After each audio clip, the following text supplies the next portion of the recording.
a question for you. Do you believe it's necessary to engage the audience as much as you possibly can into your speech?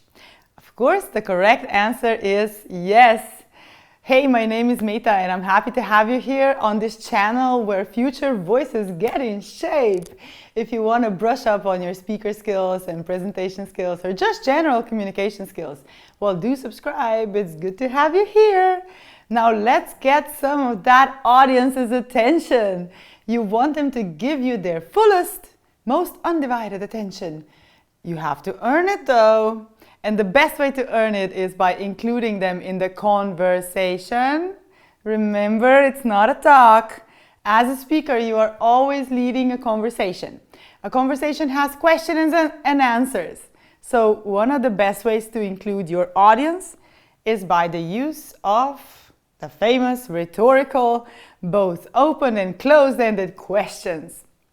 Now, what's important to know when using questions? For one hand, they work best when they are short. On the other hand, you have to also allow your audience time to think.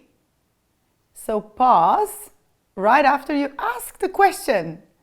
That heartbeat moment of pause allows your audience to kind of reflect on the question. How long do you have to pause for? A great measurement is the heartbeat measurement. So let's give it a go. Let's test it. I'm going to ask you a question and you think of an answer and we will count heartbeats together. Okay, so what is your favorite color? One, I'm already here. Here you have it. It didn't take you long to answer. Well, it's black, obviously. I love black. I also like pink and white and beige. Anyway, enough about the colors I love.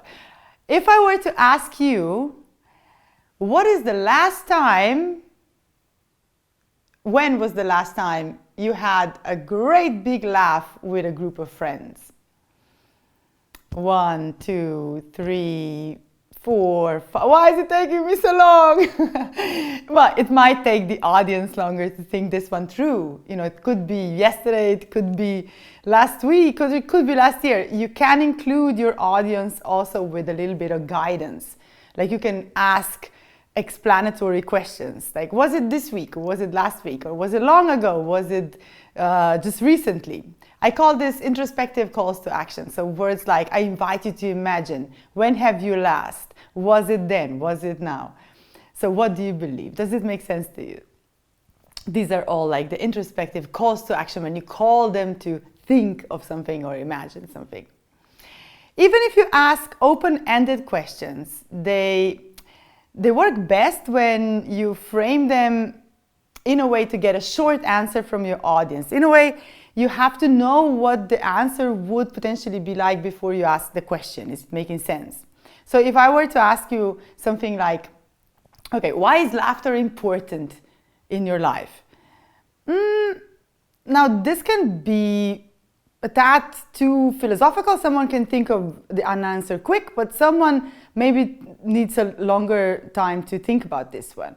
So a great way to frame this is, how does laughter make you feel? And now we all can really jump to an answer. Well, good, of course. So you see, the less the options you have for the answer, the better you have structured your question. So by thinking through what the audience would most likely answer, would that answer be short, simple? Would it take them too long to get it? Like, you know, this is what you as the presenter need to kind of take into consideration, as time is very important when it comes to public speaking. As a speaker, you will most likely be answering your own questions. You know, you ask a question and then you answer it. This is why we call them rhetorical questions, as the rhetoric is the one answering them.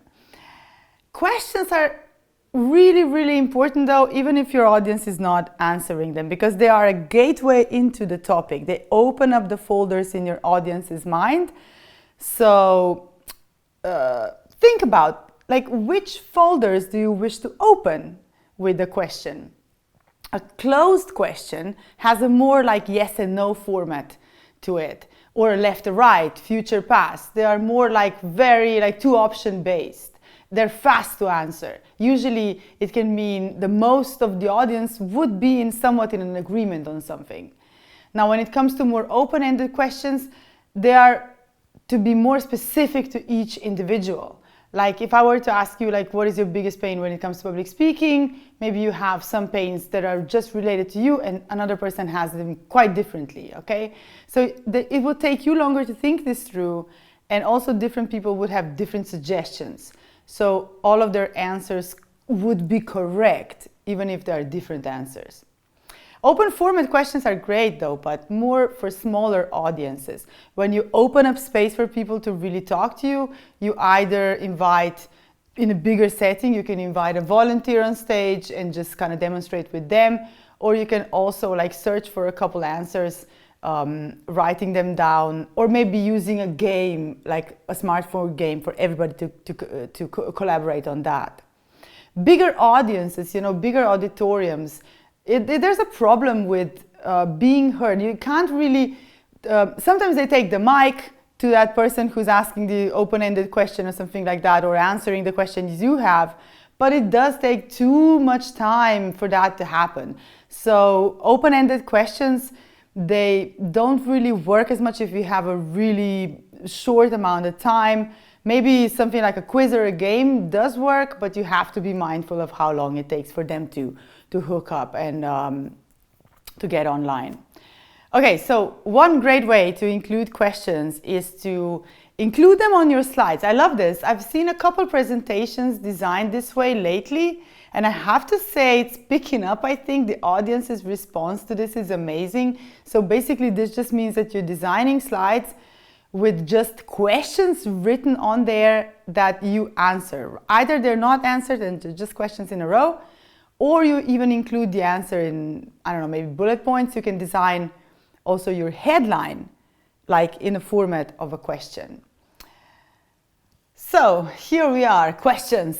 You've got the questions, I've got the answers. You are most welcome to have a conversation with me via comments here.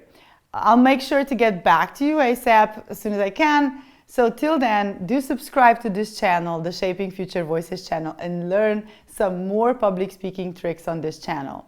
Good to have you here. Don't forget to speak soon.